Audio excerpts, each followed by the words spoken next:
All the while your heart's on fire, keeping off to your own desire. Look at all you've endured, heartaches that have crushed your worth. All the while your mind's at war, you keep coming back for more.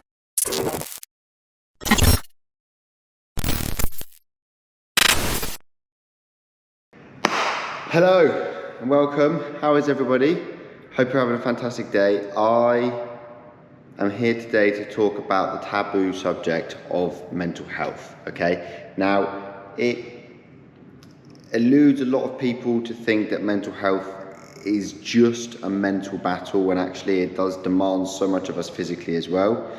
Now, from the whole coaching program that I am developing and trying to implement into people's lives, there's a whole week, 2 weeks on the polyvagal system and the nervous system, okay, and how important the nervous system is for mental health.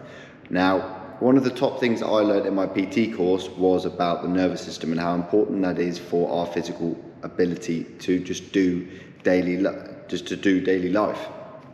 Okay, now to find out that they are so interconnected and how much of a big role they play on one another is so important to know. Okay, so important to know. I think, well, it's not even what I think, it's what doctors and psychologists, is what they have done their research on, is what they've been able to find out is actually happening to us on a mental and physical level, to be able to deal with the struggles of daily life. Okay, our five senses, the touch, the taste, the hearing, the smell, and the eyesight, okay, all act as part of the peripheral nervous system, which is the bit on the outside of the body, which is the best way to describe it, okay. They send signals to our central nervous system, which runs down our spine. This then controls what happens inside of the body, okay. Now, if we, as human beings, if we sense danger, we go into the fight or flight mode. I'm sure you've heard about this. Okay, this happens a lot more than we actually know it does. Okay, so this isn't just a physical danger like being chased through being chased through Africa by a lion. That is a physical sense of danger. You can have a sort of a mental sense of danger as well. Like if you know something's a very dangerous situation, you will go into that fight or flight mode. The polyvagal theory is the vagus nerve that runs through our body, right? And that in itself is links with the nervous system to be able to protect us primarily. That's exactly what it's doing. It's just trying to protect us. So there's the peripheral nervous system, using the five senses, will send messages to the central nervous system, and the vagus nerve will then decide whether it's going to implement a response due to traumatic event. When faced with danger, especially in the modern world, okay, you have to think, we aren't cavemen anymore. We don't just suck it up and get on with it. We do things differently now. So when faced with danger these days, we turn to social engagement, okay? And that is calling a friend, calling a loved one, okay? We immediately shut off from our trauma, the trauma that's happening to us at that particular time, and immediately go and try and either help someone else or try and forget about it, throw ourselves into work, go and do anything that will stop us from feeling that level of danger, yeah? That's our body's one of our body's automatic responses to a traumatic event. Okay, that's really number one. Number two is the fight or the flight mode in that particular instance with the traumatic event. But that's like the next step up. So step one for our body's automatic response, because you have to think this is all a nervous system response, okay?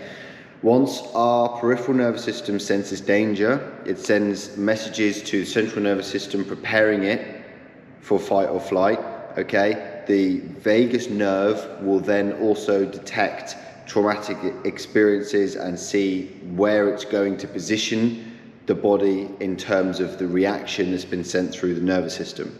Okay, once we've decided what is best for us, subconsciously, our bodies will then immediately try and turn to social engagement, okay? Throwing ourselves into trusted one's arms, whether that's a friend or a family member, to try and really take our mind off of things and be able to help them, and maybe even help ourselves a little bit by actually confiding in them about what's happened, okay?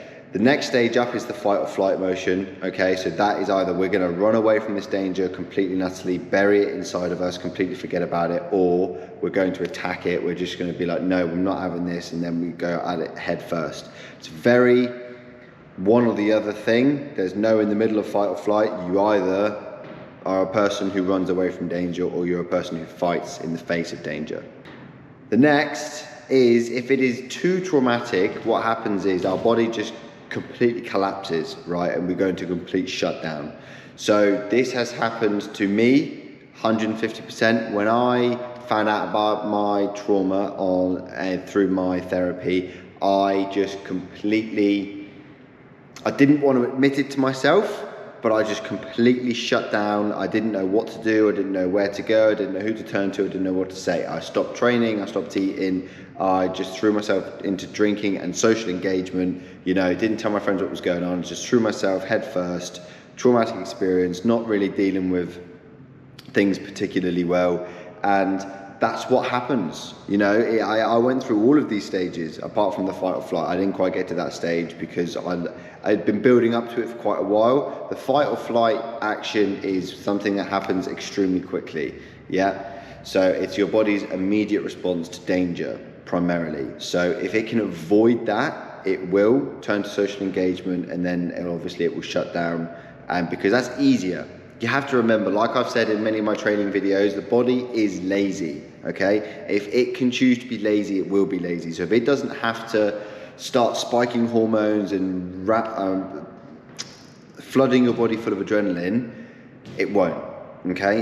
If it can shut down and shut off and be like, no, okay, I just need a minute, an hour, a day, a month to regain sense of control and a sense of balance and process what's happened, what's been said, then I will.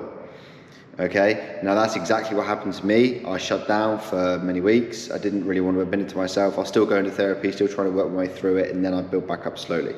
Okay, threw myself into social engagement, just really tried to deal with what was actually happening and tried to be with my friends as much as I could so that I didn't have to sit there and think about my own problems.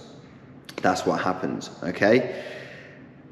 So this whole topic that I've just spoken about, right, that is not widely accepted by many people ever, right? When I've tried to speak about this physical response to a psychological mental health problem, issue, traumatic event, people have immediately shut off. No, definitely not, it can't happen, right? I've just explained to you in a relatively basic level of detail about what actually happens with your body's physical systems to an emotional response to something that's happened, okay? Now, this isn't just me whiffling on, pulling shit out my ass, okay? There's documentations, there's studies, this is what I'm building my whole culture, This is what I'm building my whole coaching program on, okay? I have spoken to psychologists, therapists, physiotherapists, there's doctors, trainers, everything. Some people accept it, some people know it to be fact, some people don't want to accept it. And what I found is the people that don't want to accept it are the people who are dealing with something, okay? And whether they want to admit it or not, they're the ones that are dealing with some kind of problem, emotionally, physically, and they don't want to admit that what is going on for them mentally is causing them physical problems, okay? I've been through my whole hospital story. No, I haven't been through my hospital story. I don't think in a level of detail that would actually make sense. I'll go through my hospital story, okay? Because that is a really beneficial story for you guys to know. That'll be in a different video, that'll be covered. But basically, my hospital story is going from not being able to move, not being able to walk, to going to hospital, being told I'm absolutely fine physically from x-rays and shit, and being like, what's happening? Why is this happening to me? Okay, so like I was in the exact same position. I did not want to believe that a mental health problem caused me to be in physical pain, right? It manifested to the point that I couldn't walk, right? So think about, and I left it untreated for, okay, let's go with, I didn't know about it for 20 years, and I left it untreated for 3 years, right? Think about if you know something's happened and you leave it untreated for decades.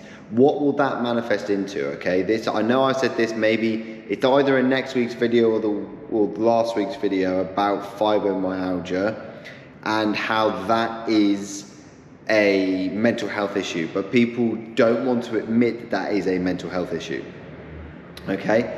And there's also some correlation between mental health and cancer. I know that's the big one everybody shuts off from. No, facts, no, that's not possible, blah, blah, blah, blah, blah. So you have to think, if these diseases, any disease is hereditary. I never believed in hereditary diseases, okay, ever in my entire life, or hereditary really, like it can be in your genes, but that doesn't mean that you can't, I'm not saying you can change your genes, that doesn't mean you can change the outcome of your life, okay? Your mind is ridiculously powerful, and if it can cause these problems, then it can solve these problems, okay? That's what the research is suggesting, okay? I'm not saying it's fact. I'm not stood here on my high horse saying, yeah, this, that, and the other. Like, I'm very open to the idea of everything, okay? I'm not saying that cancer is a mental health problem. I'm not saying that. What I'm saying is it could be, and the research is suggesting that it could be. Okay, and so why not have an open mind and believe that it's so? There's been documented cases of people with severe cancer, severe fibromyalgia, who have gone from being in hospital to absolutely fine, completely clear. Okay, now how does that happen without radiotherapy, without whatever the treatments are? And like, as if you know anything about fibromyalgia, it's completely untreatable. So how do you go from one extreme to the other? Yeah. So this is the taboo subject that I'm really trying to break the walls down in, because I know a lot of what this is fact, and I know that these things are possible. When you live through it, it's very different. If you watch someone live through it, again, very, very different, right? Take my dad for a prime example. He, big non-believer in the whole mental health can cause issues thing, right? He is, unfortunately. But seeing the things happen with me, for a prime example, he was blown away. Literally, his mind was blown. He could not believe that it happened.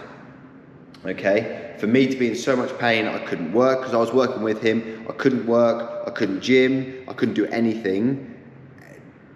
Then the doctors, like, he was expecting me to have relapsed, my pain to have come back, there to be some sort of muscular issue, and then for him to be sat there with me and the doctor said, no, you're absolutely fine. He was almost more baffled than I was, because my mum is obviously a trauma therapist, very much on the same level I am with the whole mental health thing, has been for years, right? So she'd been feeding me with, this can be a mental problem, this can be a mental problem, this can be a mental problem. You have to accept that it might be. And so then I wasn't as shocked when he told me, because I was starting to open up to the idea that it might be, because all of the self-help mental practices that she gave me were working. They were making me better. They weren't making the pain necessarily go away, but they were subsiding it. It was like taking painkillers, yeah? It was really working. And the only time the pain went away is when I found out what was going on, okay? And then I healed myself through that process. But what you have to understand is people don't like hearing that what they've been suffering with for many years is fixable and the doctor doesn't know about it, okay? Doctors are fantastic at dealing with your physical ailments, right? When it comes to mental ailments, they don't know the fucking butt from the face. They don't, unfortunately. All of the doctors that I've spoken to haven't known anything about trauma and anxiety, and like, you know, they think they know how to treat it, but then you speak to therapists and you speak to professionals, and like, in that regard, not the doctor regard, and it's the treatment and the therapy is so much different to the physical side of things. Physical side of things is, yeah, take antidepressants and you'll be fine. No, when you speak to therapists, they're like, yeah, antidepressants can be a good tool to assist you through the journey of discovering why you're depressed in the first place, okay? But they never say, oh yeah, take antidepressants and you'll be fine. You'll never go to a counsellor. Well, you might actually. I've met some awful counsellors, and they do tell you just, yeah, go and do that and you'll be fine. Because they might only get paid a salary. They don't actually care about you. They don't care about the individual. And that's, again, what my company is devoted for, is caring about the individual. Like, we want you to make long beneficial change to your life. We don't want you to just think that, oh yeah, he's trying to do it for this, he's trying to do it for the money, he's trying to do it for that. Like, not even in the slightest. Yeah, we work with you for a long period of time to try and get you in the best physical and mental state of your entire life, so that you can progress and have everything you've ever wanted in life. Whether you're pain-free like I was, whether you're heavily depressed or heavily anxious, you know, you've got trauma that you need to work through. It can be worked through, and like I kept saying in this video, this is the barrier that I want to break down between the mental and the physical, and actually make change to your life. I hope that me explaining the nervous system has helped you see that a little bit more, and understand that it is all related. The mind and the body is one. And I know I've said that a lot in previous videos, but now that there's that tangible sort of, yeah, fair enough, I hope that actually works. I hope that actually works for you, and you can understand what I'm trying to get at. But I have really got nothing else to say, so you have a fantastic day. If you want any advice, please just drop me a message. I'll happily talk you through things and get you in some real good support. But other than that, have a fantastic day, and I shall see you next week.